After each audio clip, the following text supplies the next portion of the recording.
Arthroscopy bilateral autologous iliac crest bone grafting for restoring large bipolar bone loss in anterior shoulder dislocation. The video submitted has been viewed by all authors.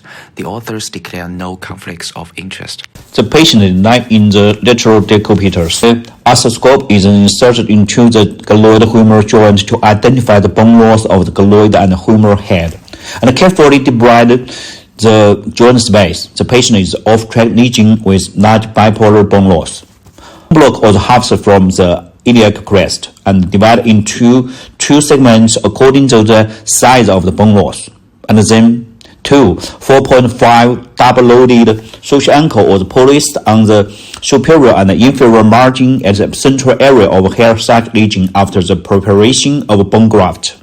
After carefully abrading the anterior edge of the glenoid, a customized guide tool is inserted into the joint and create a 4.5 glenoid tunnel with endo-button drill bit.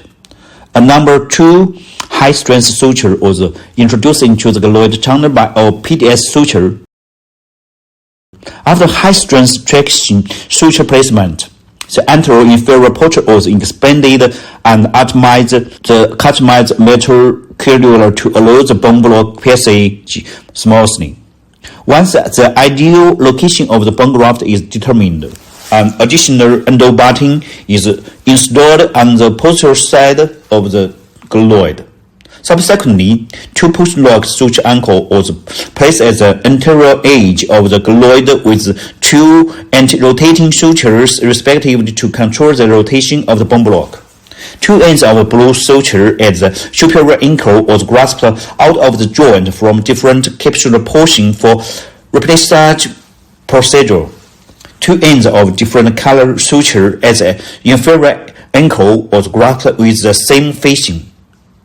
The rest suture was passed through the bone block outside the joint. The posterior portion was expanded to introduce the metal cannula to allow the bone block passage.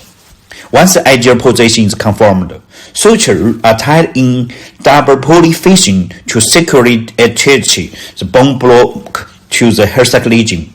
Finally, replissage procedure is completed.